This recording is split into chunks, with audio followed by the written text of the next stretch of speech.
মুন্সিগঞ্জের বজ্রযোগিনীর দুলাল মির 10 শতাংশের জমির অর্ধেকে পরীক্ষামূলক শতাংশ প্রতি 4 কেজি করে সার ব্যবহার করেছেন, আর বাকি 5 শতাংশ জমিতে অন্য বছরের মতোই শতাংশ প্রতি 7 কেজি হিসেবে সার ব্যবহার করেন।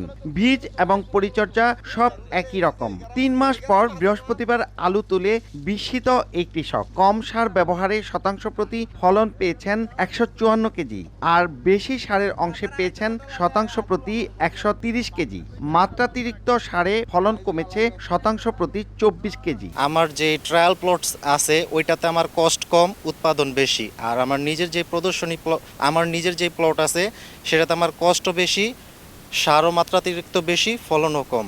যার কারণে আমার এটার মাটির গুণাগুণ নষ্ট হয়ে গেছে, হয়তোবা মাটির প্রাণ নষ্ট হয়ে গেছে, কার্যকারিতা ক্ষমতা নষ্ট হয়ে গেছে অতিরিক্ত মাত্রায় ব্যবহার করার কারণে, যার কারণে আমার এখানে ফলন কম হয়েছে। দুলাল মিরের মতো জেলায় 3 রকমের প্রদর্শনীতে 150 কৃষক সুষম সার ব্যবহারে অভাবনীয় সাফল্য পাচ্ছেন।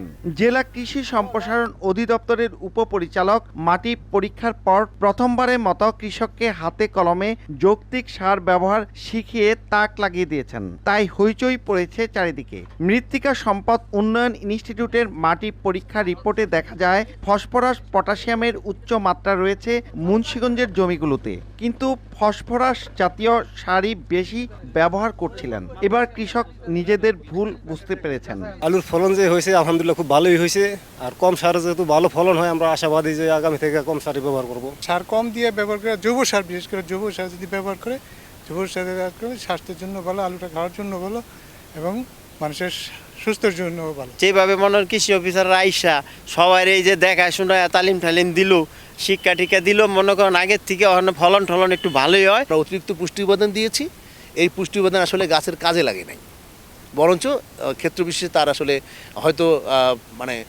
ফিজিওলজিক্যাল যে কাজকর্ম সেই কাজকর্মগুলো স্থবির হয়ে গেছে। এই জন্য কিন্তু আমাদের মনে হচ্ছে যে ফলনের পার্থক্যটা এত বেশি এসেছে আর কি। মুন্সিগঞ্জে এবছর 34,758 হেক্টর জমিতে এবং সারা দেশে প্রায় 5.5 লাখ হেক্টর জমিতে আলু চাষ হয়েছে। এই যুগান্তকারী সাফল্যে আলু চাষে দেশব্যাপী সার ব্যবহার হ্রাসে, বৈদেশিক মুদ্রা সাশ্রয় এবং মাটির উর্বরতা সুরক্ষায় সহায়ক হবে। আমাদের কৃষক ভাইরা যদি এইভাবে ফলো করে তাহলে আমরা একদিকে যেমন অর্থনৈতিক সাশ্রয় হবে, আমাদের বৈদেশিক মুদ্রা আমরা সাশ্রয় করতে পারবো, আমাদের উৎপাদনটা বেড়ে যাবে এবং আমাদের যে খরচ, আলু উৎপাদনের যে খরচটা কমে আসবে এবং আমাদের সারের ব্যবহার আমরা যৌক্তিকভাবে করতে পারবো। আমরা আশা করব আমার কৃষক ভাইরা এটা ফলো করবে। সুষম মাত্রা সার ব্যবহার নিশ্চিত করতে পারি তাহলে জাতীয়ভাবে আমরা 30 থেকে 35 হাজার কোটি টাকা যেমন বৈদেশিকভাবে আমাদের সাশ্রয় হবে সার ব্যবহারের ক্ষেত্রে, পাশাপাশি আমাদের উৎপাদনের ক্ষেত্রেও একটা বিরাট ভূমিকা রাখবে। আলুর উৎপাদন অনেক বেড়ে যাবে। কৃষি বিভাগ বলছে সুষম সার ব্যবহারে প্রতি বছর মুন্সিগঞ্জে 2 লাখ মেট্রিক টন আলু উৎপাদন বেশি হবে, আর সারের ব্যবহার কমবে প্রায় 17,000 মেট্রিক টন। পরীক্ষামূলক প্রদর্শনীতে দেখা যাচ্ছে সুষম সার ব্যবহারে উৎপাদন বেড়েছে, ব্যয় কমেছে। এতে প্রতি মৌসুমে মুন্সিগঞ্জে রাসায়নিক সারের ব্যয় কমবে প্রায় 250 কোটি টাকা। মুন্সিগঞ্জের বজ্রযোগিনীর পুকুরপাড়া থেকে নাসির উদ্দিন উজ্জ্বল, সময় সংবাদ।